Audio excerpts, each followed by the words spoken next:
Assalamualaikum warahmatullahi wabarakatuh. Halo guys, perkenalkan nama saya Natasha Azara Ramadhani.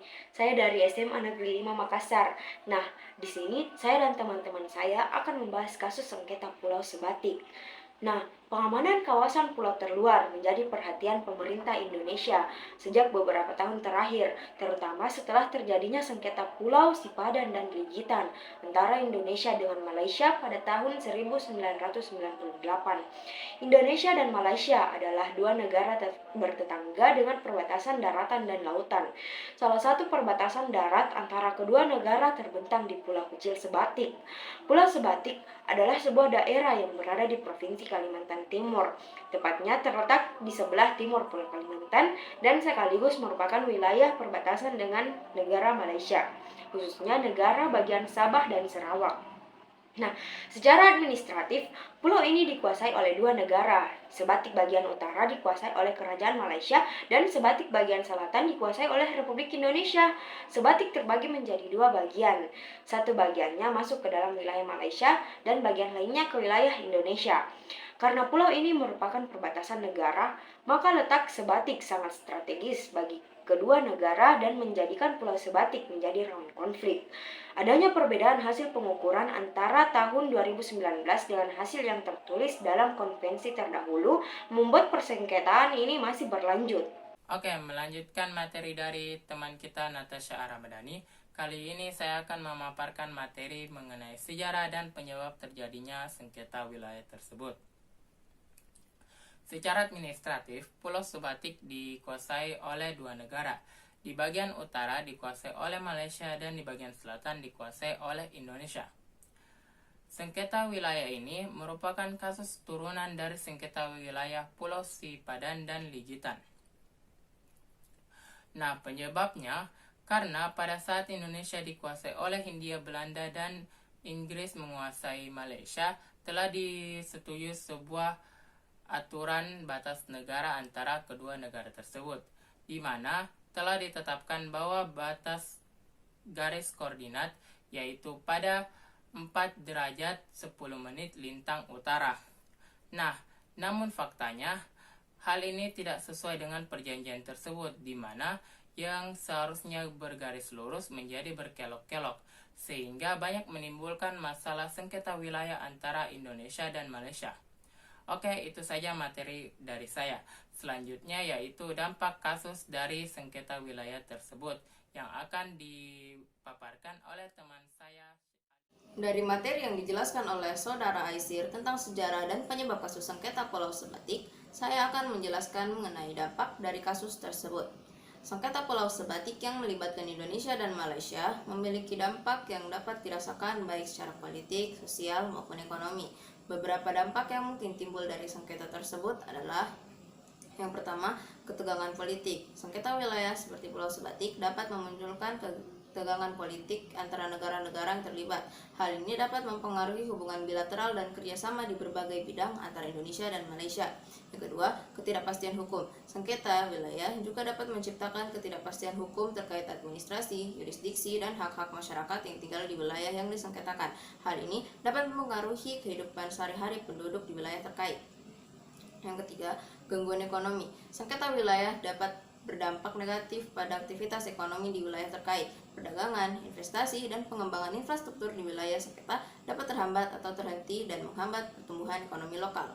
Yang keempat, dampak sosial dan budaya. Sengketa wilayah juga dapat berdampak pada masyarakat yang tinggal di wilayah tersebut. Identitas, budaya, dan ikatan sosial masyarakat dapat terpengaruh dan terganggu akibat ketidakpastian dan konflik yang berkepanjangan. Penting untuk mencari penyelesaian yang damai dan berkelanjutan atas sengketa Pulau Sebatik agar dampak negatif tersebut dapat diminimalkan. Melalui dialog, diplomasi, dan kerjasama antara Indonesia dan Malaysia, diharapkan sengketa tersebut dapat diselesaikan dengan cara yang saling menguntungkan bagi kedua negara dan masyarakat yang terlibat. Materi selanjutnya akan dibawakan oleh Saudara Arif. Saya Muhammad Arif Rahmatullah akan menjelaskan mengenai penyelesaian sengketa Pulau Sebatik. Nah, dalam upaya penyelesaiannya, sebenarnya kasus sengketa ini dapat diselesaikan melalui Mahkamah Internasional. Namun, membawa sengketa Pulau Sebatik ke Mahkamah Internasional justru dapat memberikan risiko yang merugikan Indonesia. Mengingat dalam permasalahan terdahulu, yakni Pulau Sipadan dan Legitan, kita mendapat keputusan yang tidak memuaskan dari Mahkamah Internasional, yang membuat Indonesia kehilangan kedaulatannya atas Pulau Sipadan dan Legitan.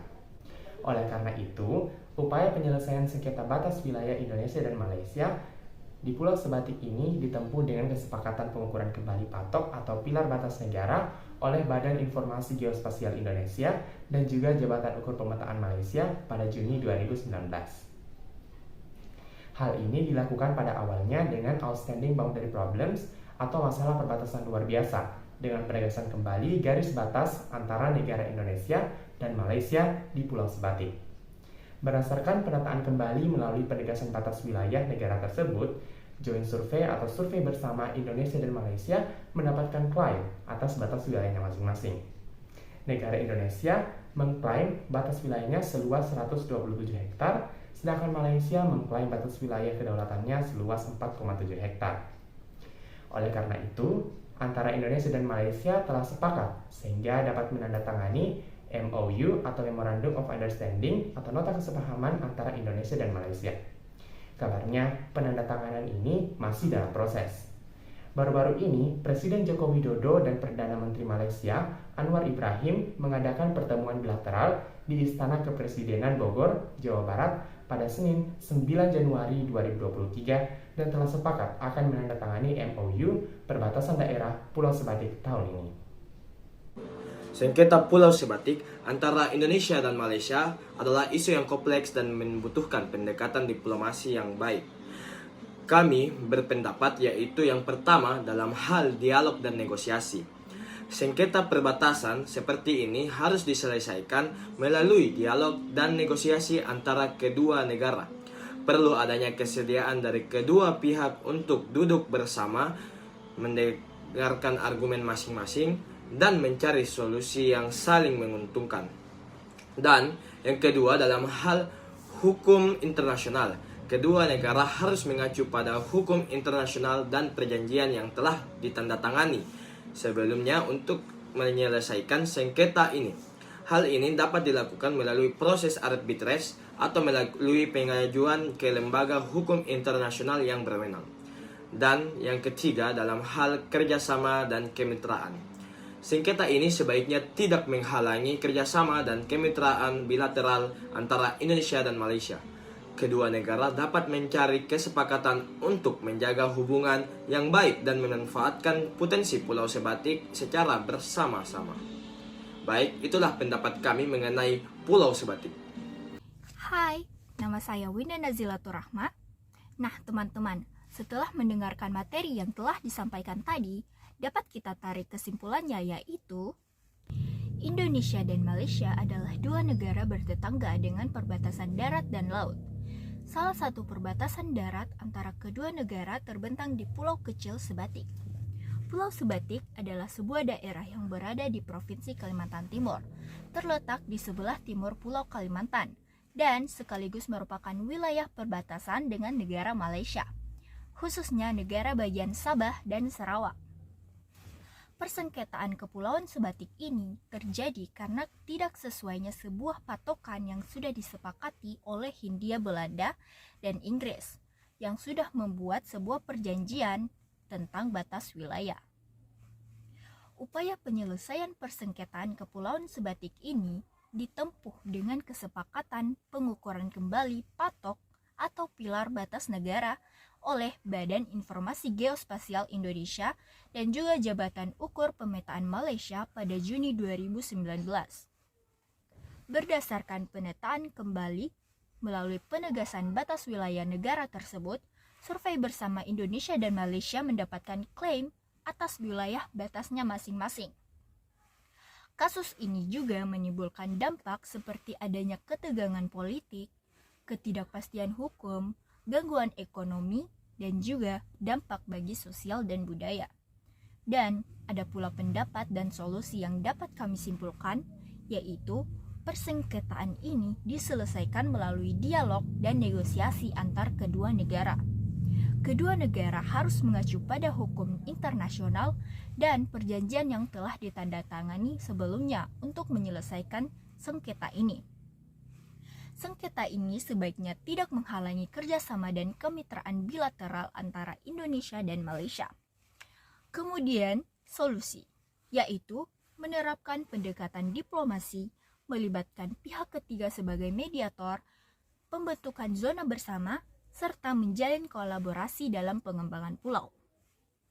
Nah, itulah tadi pembahasan materi mengenai persengketaan batas wilayah Pulau Sebatik antara Indonesia dengan Malaysia yang telah disampaikan oleh kelompok 3. Teman-teman sekalian, semoga kalian dapat memahami materi yang kami sampaikan dengan baik. Sekian dari kami, wassalamualaikum warahmatullahi wabarakatuh.